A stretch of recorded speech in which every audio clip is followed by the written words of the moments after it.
Hello everyone. Alright, tonight it's a different style of video. It's nib point of view for the camera, and you get to see the ink fall out of the nib, and it's quite pretty, I find. Anyway, tonight it's just going to be the flex nibs. I'm also going to do another couple in the series, maybe the super duper broad ones, wet ones, and those that have anisotropic nib tips. So flat ones like stubs, up and down ones like architects and that kind of thing. Tonight though, it's the flex ones only. So let's get into it. Check it out. Okay, so we're going to go through these pens in some smaller batches. And first up, we're going to do the ones that are, steel flex or semiflex nibs from the German company, so Schmidt and Bock. So let's go through them one at a time here. Here we go, the Bock semiflex. It's a steel nib and it's a, well, that'd have to be a broad, wouldn't it? Yeah, so this is by FP Nibs. Done a bit of tweaking to turn it into a semiflex. It wasn't like that when they got it from the factory. So here it goes, the first one off the rank. Here it goes. Yeah, check out the tines opening up there. Yeah, oh, fantastic. Absolutely love it. Love it, love it. All right, the ink there is Pilot Iroshizuku Murasaki Shikibu. Yeah, everyone's favorite purple. Next up we have the same nib, but it's not a broad to begin with, it's an extra fine.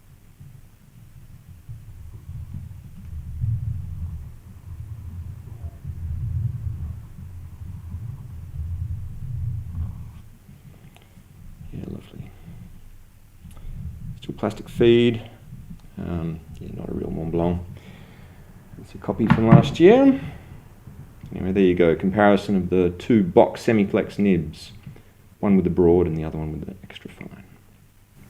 Onto the Schmidt nibs. So very much like the Bock there, we've got some modifications to the standard nibs. You can still see those half circle cuts there that aren't in the original one. And there are some cuts on the sides here of the number 6 there that you can see as well. So let's do the number 6 one first. See how they compare to the Bock. Right, number 6 Schmidt. Here we go.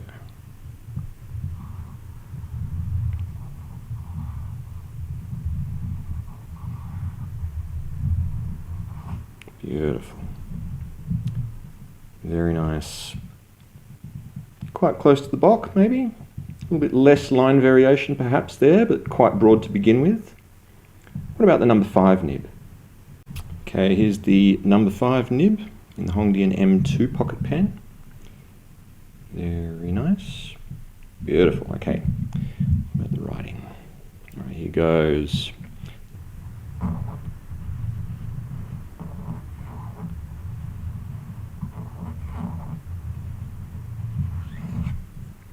Yay, did it, fantastic.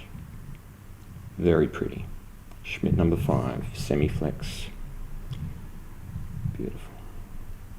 Right, next batch. Okay, so here we have 3 fancier ones. So these are all intended to be flex right from the factory. This one here is a flex by, the nib is Fulin and the pen is a Balayoi. It's a steel one with a hooded cover to keep the ink flowing nicer. And these two here, they've got some gold nibs in there, so we'll have a look when we get them open. Let's get cracking. Here we go. Right, first up, the 1.2mm Fulin nib that we've seen quite a bit of lately. It's got that cover over the top there so that any flex makes it harder to railroad. The ink can sort of sit along the top of that piece of metal there and fall when it wants to. Balayoi and Fulin. Such joy. Oh, so much ink. That movement. Oh, that is incredible. Gorgeous. All right, next up. Okay, the Pilot FA. Flex nib, it's a number 10. That's a Pilot number 10. This one I've got in this mother of pearl skin, I suppose, from 365 Day Station that I've had for quite a while now, a couple of years. There's the cap. Really pretty. All right, let's go.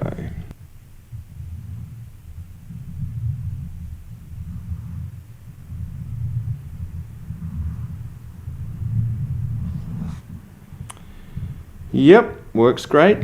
I do have to point out that this one does not have the ebonite upgrade. I have been using it for different purposes. But you know what, I don't think ebonite really makes all that much difference, to be honest. The wettest of the wet flex pens, the wettest of the wet ones that I have, do not have ebonite. I think you'll agree later on that they really are the champions. So let's get on with it, eh? Next one. So this one's that Vietnamese brand Conco pens with this Raden inlay. And there we have a number 6 Jowo 14 karat semiflex nib. Yeah, let's do it. All right, let's go.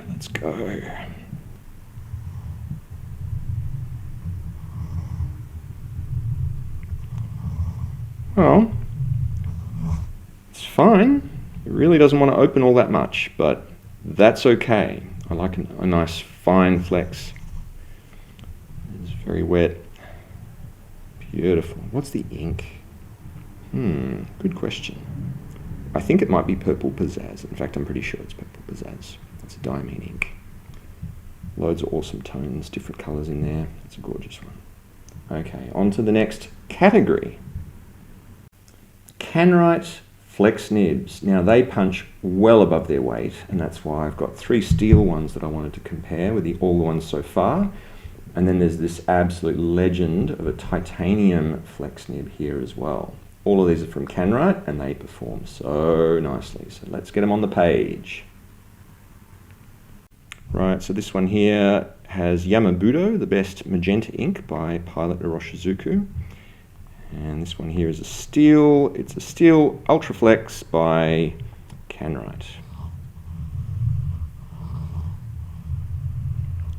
Oh, it is so smooth. You just know it's not going to railroad.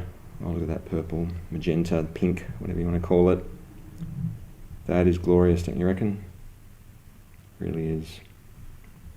Next one, what do we got?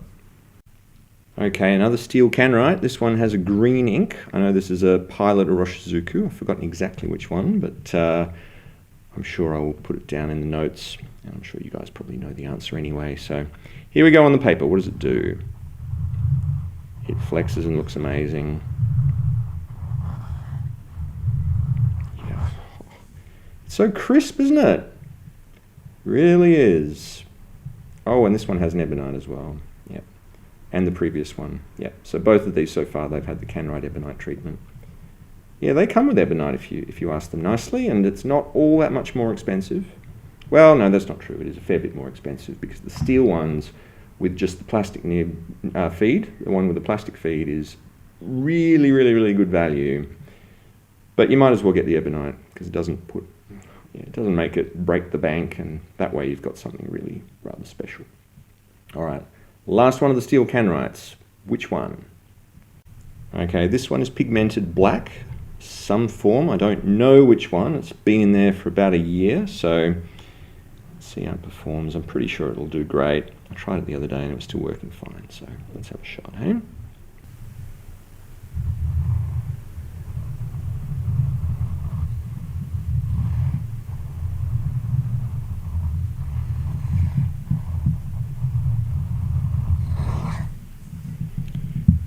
Much better.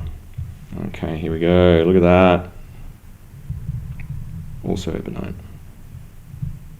Very nice.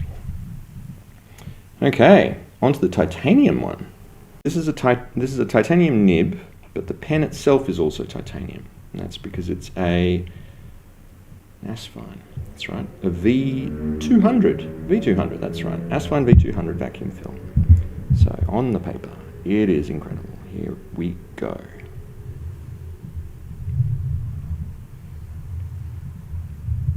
Oh, I love these nibs. It is so smooth. Snapback is super fast. I love titanium. Come on, man. Incredible. And that is Van Diemen Dawn. Beautiful pink ink. Gorgeous. Okay, next category. Ooh, we're on the big ones now. These are the top two. Here we go. What do we got? It's these ones here. So these ones are custom. They started out as a Jinhao 9019 $10 pen. Got turned into that $100 pen, Aussie. And then this one, the Century 100, also Jinhao. Custom made, fun, awesome, very, very, very flexy nib. Let's get them on the paper. Great. First up, the number 6 nib. Here we go. Plastic feed, as I did mention before. It would be a cartridge filler or a cartridge converter, but this one has been eyedroppered. And you can see there on the nib how it's been cut further along, so it goes further down pretty much to the grip section, and also the sides of the nib there have been cut away. So what does it do? Well, if you haven't seen this one before, you are in for a treat, because really it blew me away the first time I saw it. Check this out.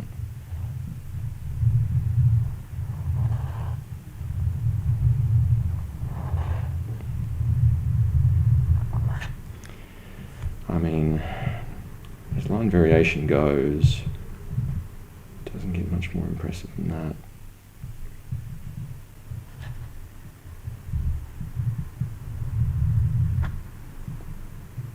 Yeah, bonkers. Maybe the next one. Here he is, the big daddy of flex, the 9019 number 8 nib with custom mods. Whew, this one is a absolute terror. Check it out.